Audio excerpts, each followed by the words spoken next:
गावातला म्हणलं तर मी एकटाच शाळेमध्ये जायचं. माझ्या गावचं कोणी नव्हतं, लेकरू नव्हतं, कोणी नव्हतं. नाही पोरगाव होतं ना पोरगे होते. मी एकटाच जाऊन राहायचं तिथे शाळेमध्ये. आता शाळेमध्ये राहत असताना तर तुम्हाला म्हणून सांगतो, एकटाच राहायचं भोपळावाणी बसून. कोणी ओळखीचं नाही न पाडकीचं नाही. हे लई गावचे पोरं होते बरं तिथे. मी एकटाच राहायचं, पण कोणासोबत मित्र नाही ना पात्र नाही. आता पहिला दिवस तर मला गावचे की लई आठवण आहे. एकटाच मनाच्या मनात लढत बसलो, कोणी नाही आले मित्र मंडळी. पण विचारलं एक वेळा मास्तरले म्हणलं गुरुजी मी आता गावले जातो, मला आठवण आली गावची. म्हणलं तर बहीण मायाच्या म्हणे, बहीण किती दिवस झाला रे बे म्हणे, तू आजच आला ना आजच चालला म्हणे. तर आता असं करून राहिलो मग हप्ताभर.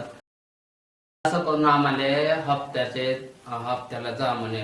बरं ठीक आहे म्हणलं, हप्ताभर तर राहावं. मग हप्ता झाला का चालला जावा म्हणलं. 7 दिवसाची वाटच पार बसली होती मी. पण सांगतो बापू, पण एकट्याला माणसाला नाही करमत ती. तर असं करून मी गेलो. तर आता गोष्ट अशी झाली माझ्या जीवनामध्ये. तर आता तुम्ही हो म्हणून सांगतो बापू, कोणाजवळ सांगू नका, नाही तर सांगत बसाल गावाला तिथं कसं तरी. पण जेवण टाईम आम्हाला जेवण भेटायचं सकाळ आणि संध्याकाळ.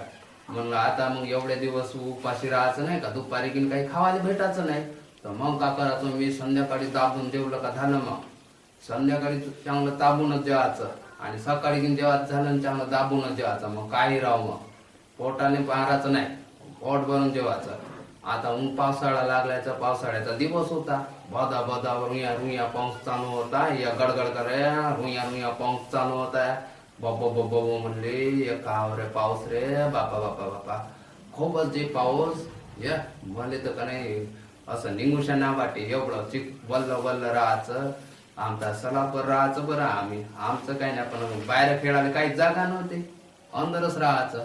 आता रात्री काय केलं मग, आमच्या इथे हरभऱ्याची भाजी होती. हरभऱ्याची भाजी होती ना, मस्त दाबून खाल्लं आमचे. मला माहित होतं आता काही खाल्लं तर जमत नाही. मग रात्र सकाळपर्यंत असंच राहावं लागलं असतं ना मला. मग काय केलं, मग खाऊन घेतलं. रात्री चांगले दाबून जेवली मी गिनता. हे म्हणलं मग सकाळी भेटत नाही. भेटते पण टाइम 10-9:30 वाजता जेवण. तोपर्यंत उपाशी कोण राहावं म्हणून मस्त दाबून खावायचं. मास्तर गिन नाही का आमचे रात्री रूम मध्ये यायचं, कोण अभ्यास करतंय कोण नाही म्हणून.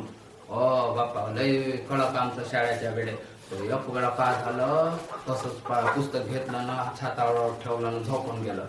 आता झोपून गेल्यानंतर तो मास्तर आला.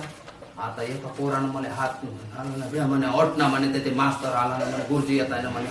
धरलं ना बापू पुस्तक घेऊन अभ्यास करत बसला. आता नाटक करावं लागलं. नाटक करता करता आलं ना मास्तर पुस्तकाकडे पाय. मी मास्तराकडे पाव. पुस्तकाकडे पाय ना मी मास्तराकडे पाहू. मी म्हणलं विचार केला मास्तर माझ्याकडे वटाबू का पाहता म्हणला. तर म्हणले हो गे म्हणे, बहीणचा पुस्तक घेतला तर घेतला का उलटा वाचते का म्हणे. या बहीण म्हणलं धरलं असंच पुस्तक ठेवलं ना, मी सरळ झालो तिकून बसलो. मग म्हणलं सर आता उलट सिद्ध केलं बाबा. म्हणलं वाचत जा म्हणे, उलट्या डोसक्याचा म्हणे. असं म्हणलं ना मास्तरनं 2 माया कानफटा खाली मारला ना दुसऱ्या रूम मध्ये गेला. बापू अभ्यास घेऊन म्हणलं तर खूपच. आता अभ्यासाचं नाही पण लिवायचं तरी ठेवावं लागलं म्हणून मग काहीतरी लिवत बसायचं. आता त्या रातची गोष्ट सांगतो तुम्हाला. एक आमच्या शाळेमध्ये आमच्या रूम म्हणले पोराला चांगलं हाग लागलाय. हो बहीण मायचं त्याला का नाही रात्री कवा 12 वाजता संडास केला का पॅन्टामध्ये. या पूर्ण पॅन्ट का केला त्यानं काढला ना आपला न खिडकीतून फेकून दिला. आता खिडकीतून फेकून दिला तर काय झालं माहित आहे का, न सकाळी पाहतो तो हान वास आहे रूमभर. बहीण मायच्या म्हणलं कोण हागलं म्हणलं पोहेंचं तरास म्हणलं.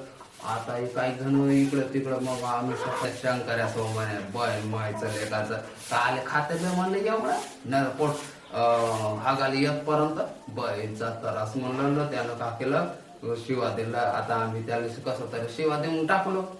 शिवा देऊन टाकल्यानंतर आता मलिकाने आंघोळ करायला जात होतो सकाळी. आता पाहू मी इकडं तिकडं.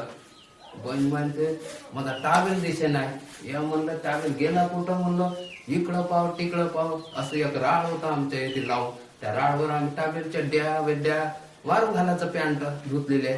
बहीणचा मदत रात्रभर दिसलंच नाही. सकाळी उठल्यावर सकाळभर हिंडत बसलो. आता एक सोबती होता माझा झाला होता थोडासा दिवसासाठी. तो म्हणे तू एक काम कर म्हणे, माझ्याजवळच आहे म्हणे टावेल चड्डी, चाल म्हणे. मी म्हणलं चड्डी मला टावेल नाही दिसताय म्हणला.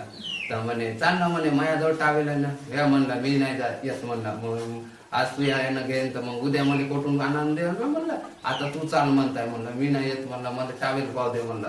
आता एक पोरगो होता मोठा वाला, थोडासा मायापेक्षा लहान म्हणायचं. तर मी म्हणलं बापू इकडे ये रे म्हणलं, मी काय तुझ्या खांद्यावर घेतो म्हणलं, येते पानावर घेऊन कोणी टाकून नेलं असं, नाही तर उंदराने घेऊन नेलं असं. तर बसून बस माया म्हणलं खांद्यावर बसवलं न वरत म्हणलं न पाय म्हणलं पानामध्ये दिसते का. म्हणे हो हो म्हणे टावेल हाय म्हणे. हाय का म्हणलं तर घे म्हणलं. कोणत्या कलर हिवऱ्या रंगाचा काय का म्हणलं. हो म्हणे हिवऱ्या रंगाचा आहे. हा हा थास हो म्हणलं माझा टावेल म्हणलं. काढ बरं म्हणलं. आता धरलं त्यानं हातानं का नाही काढलं. भाऊ म्हणे वल्ला वल्ला वाटताय म्हणे, थोडं कडक आहे वाटत. म्हणलं कसं बे म्हणलं, काळ चांगलाच तर टावेल होता बे म्हणलं. तर तू काढ म्हणला अगोदर. त्या पानानं धरला न काढला लेकाच्यानं.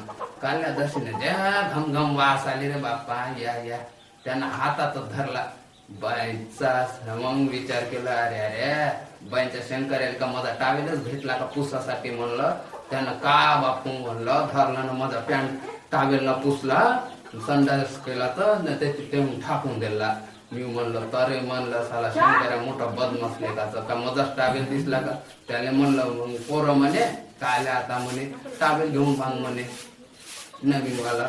मी म्हणलं नवीन टावेल कवा घेऊन देईल म्हणलं, त्याच्याकडे पैसे आहे का नाही का. तर एक जण सल्ला दिला का काय म्हणे त्याने धुवून बांध म्हणे. या म्हणला बाईचा धुवून मग तोंड काळ पुसाले कसं का वाटण म्हणलं. मी नाही धुत म्हणलं ना, मी काही घेत नाही म्हणलं.